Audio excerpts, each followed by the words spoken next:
हम मुमताज झा समस्त मिथिलावासी के गोर लागै छी। फूल लोढ़े कालक गीत गाबऽ जा रहल छी। जय गीत के रचना आदरणीय दिनेश झा माधव केने छथिन। धन्यवाद। सखी बरसे ई मेघ करिया करिया, कोना लोढ़ब फूल फुलबरिया। सखी बरसे ई मेघ करिया करिया, कोना लोढ़ब फूल फुलबरिया।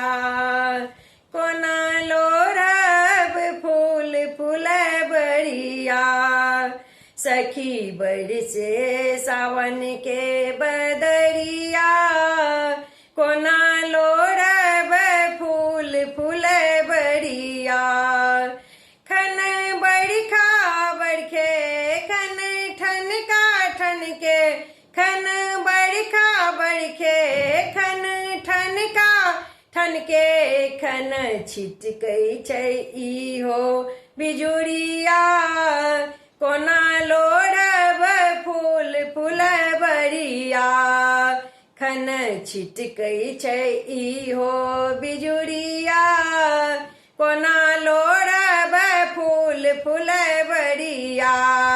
सखी बरसे ई मेघ करिया करिया, कोना लोढ़ब फूल फुलबरिया। कोना लोढ़ब फूल फुलबरिया।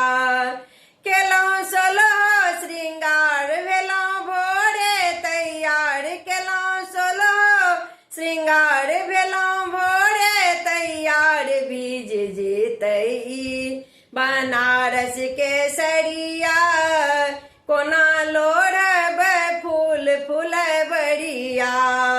बीज जेतै ई बनारस के सरिया, कोना लोढ़ब फूल फुलबरिया।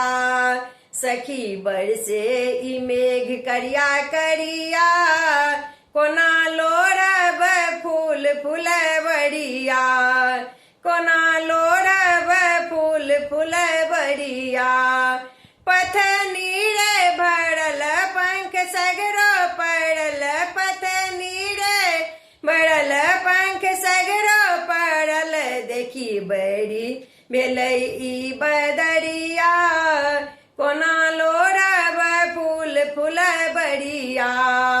देख बड़ी भेलै ई बदरिया, कोना लोढ़ब फूल फुलबरिया। सखी बरसे ई मेघ करिया करिया, कोना लोढ़ब फूल फुलबरिया। देखू देखू दिन चढ़ल मोन दुविधा फसल, देखू दिन चढ़ल मोन दुविधा फसल। माधवी केहन समैया, कोना लोढ़ब फूल फुलबरिया। कोना लोढ़ब फूल फुलबरिया। सखी बरसे ई मेघ करिया करिया, कोना लोढ़ब फूल फुलबरिया। कोना लोढ़ब फूल फुलबरिया। धन्यवाद।